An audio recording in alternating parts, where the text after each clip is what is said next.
Title: She Stole My Father's Fortune. She Forgot I Managed the Bank. My stepmother, Evelyn, used to say that money is the only language the world understands. She loved the sound of it, the rustle of new bills, the chime of a wire transfer hitting an account.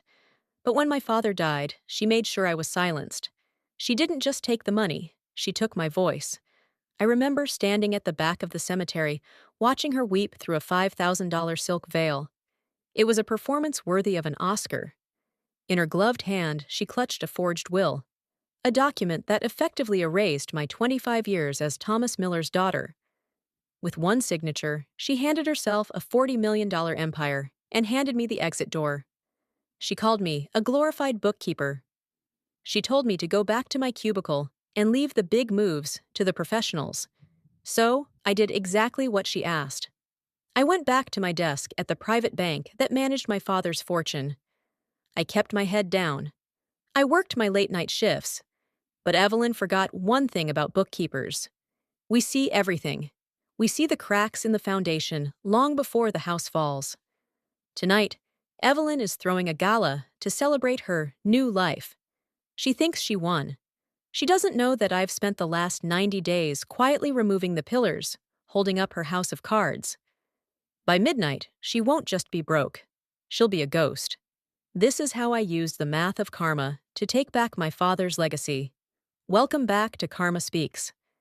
If you've ever been underestimated because of your job title, or if you've ever watched a predator walk away with what you built, then you know exactly how I felt. My name is Clara. For most of my life, I was the quiet one in the Miller family. My father, Thomas, was a self-made titan in real estate. He was the kind of man who could look at a vacant lot and see a skyscraper. But for all his brilliance, he had one fatal flaw. He believed in the wrong people. Evelyn entered our lives like a tropical storm. Beautiful, fast-moving, and destructive. She was 20 years younger than my father, and she spent 3 years carefully weeding me out of his life. She whispered that I was too academic, and that I didn't understand the pressures of leadership. She convinced him to move his private accounts to a firm where she had friends. What she didn't realize was that I followed him there. I took a job as a lead auditor at that very bank. I wasn't just his daughter, I became the silent guardian of his data. When he died of a sudden heart attack, Evelyn thought the game was over. She thought a forged piece of paper was enough to beat me. But in high finance, paper is just a suggestion. Math is the law. And tonight, the law is coming for its due. The reading of the will wasn't held in a courtroom. It was held in my father's library, a room that used to smell like old books and peppermint, but was now drowned in Evelyn's suffocating, expensive perfume. I sat in a hard wooden chair, wearing the only black dress I owned. Across from me sat Evelyn and her 2 bulldog lawyers. She didn't look like a grieving widow.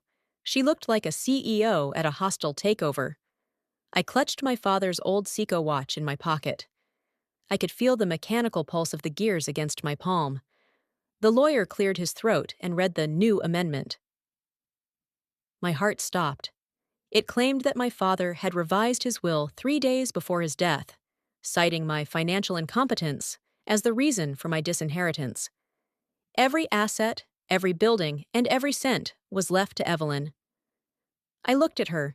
He didn't sign this, Evelyn. He was in the hospital 3 days before he died. He could barely hold a spoon, let alone a pen.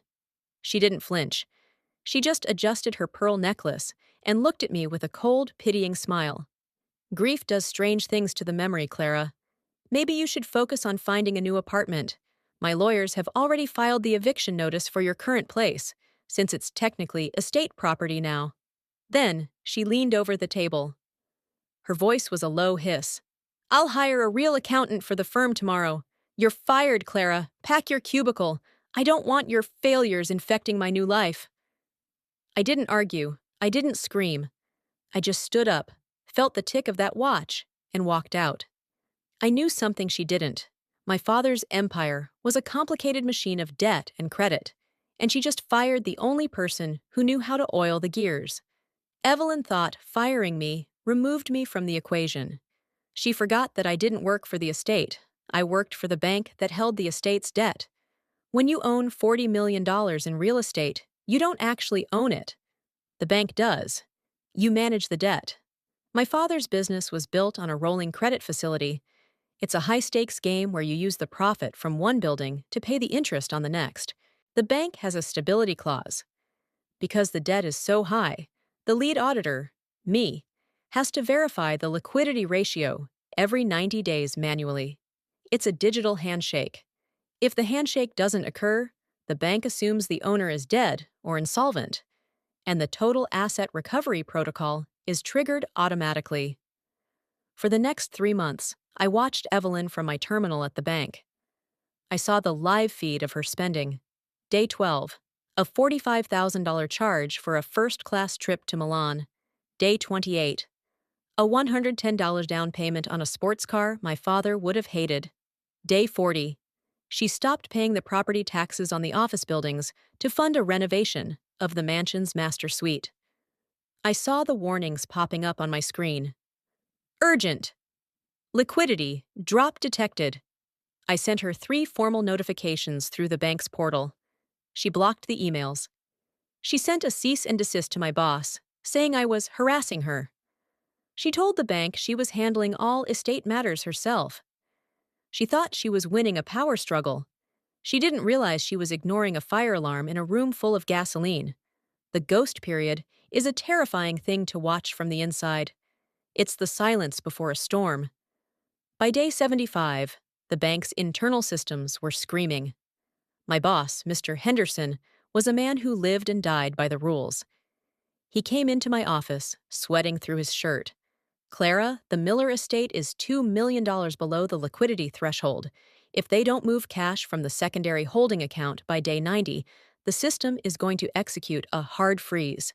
The mansion, the cars, the payroll for the staff, it all stops. I can't reach her. She's told her assistant to hang up on anyone from this branch. I showed him the legal letter she sent me. I'm barred from contacting her, sir. If I call her, I lose my job and face a lawsuit.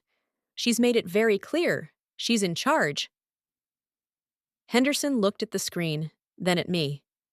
He knew I was Thomas Miller's daughter. He also knew the law. If the handshake isn't confirmed by midnight on the 90th day, the algorithm takes over. I can't stop it. Not even the CEO of the bank can stop it once it hits default status. I know, I said. And I did. I knew that at 12:01 a.m., Evelyn Miller would find out exactly what happens when you treat a fortune like a gift instead of a responsibility. I spent those last 15 days in a state of quiet observation. I watched her social media. She was posting photos of the gala preparations, massive floral arrangements, crates of vintage champagne, a custom-made gown that cost more than my annual salary. She was spending the last of the reserved capital, the money meant to pay the interest on the loans. She was literally burning the floorboards to keep the fireplace going. Day 90, 11 p.m. I was the only one left in the bank. The cleaning crew had already gone. The city lights outside my window looked like cold diamonds. I had 2 screens open. On the left, Evelyn's live gala feed. It was a sea of tuxedos and silk. She was standing on the grand staircase of my father's house, holding a microphone. She looked like a queen. On the right screen, the bank's insolvency timer. Neliro 259 Su 05859. At 11:45 p.m., the bank's AI sent a final flash notification to her phone. It's a loud, piercing siren sound that bypasses Do Not Disturb mode. I watched the video feed.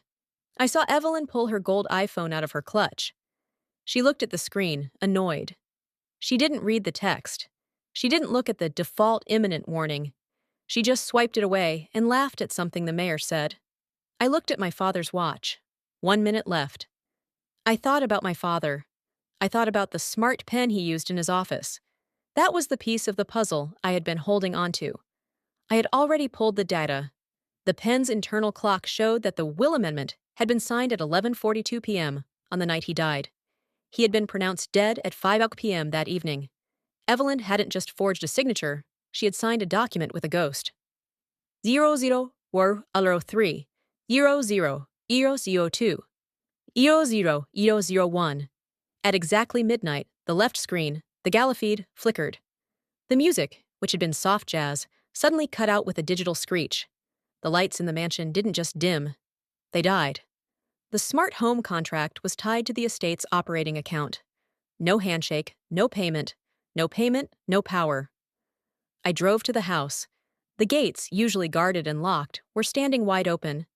The backup generators hadn't kicked in because Evelyn had forgotten to pay the service contract for them. I walked into the foyer. It was pitch black, lit only by the frantic flashes of guests' cell phones. People were whispering, stumbling over expensive catering trays.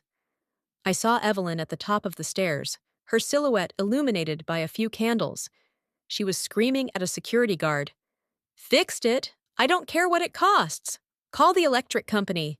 I walked into the center of the room. "They won't answer, Evelyn. Your credit line was cut 10 minutes ago." She froze. She looked down and saw me. "Clara, what are you doing here? Did you do this?" "I didn't do anything," I said, my voice echoing in the hollow hall.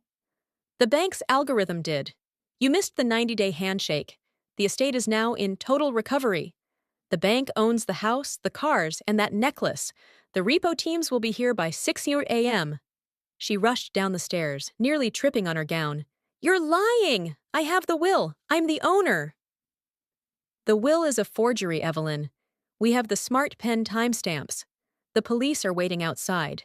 You didn't realize that in this house, everything, even the pens, records the truth." The look on her face wasn't just anger. It was the realization that she had played a game where she didn't even know the rules. Evelyn was arrested that night. Without access to the estate funds, she couldn't afford her bulldog lawyers. She ended up with a public defender and a 10-year sentence for grand larceny and forgery. I didn't take the money. I let the bank liquidate the estate to pay the creditors. I moved into a small apartment with my father's watch, my mother's sapphire ring, and the photo albums I rescued from the rain. People ask if I feel bad. I tell them, karma isn't a shadow, it's a ledger. And in the end, the math always balances out. Karma isn't just a shadow, it's the final balance on a ledger you can't hide from. It is the result of every action, coming back to find you when the clock hits 0. If you enjoyed this story, subscribe to Karma Speaks, True Story, for more deep dives into the shadows of power, greed, and the ultimate justice of the truth. Join our community by leaving a comment below. Have you ever been underestimated by someone who thought they held all the cards? Share your story with us.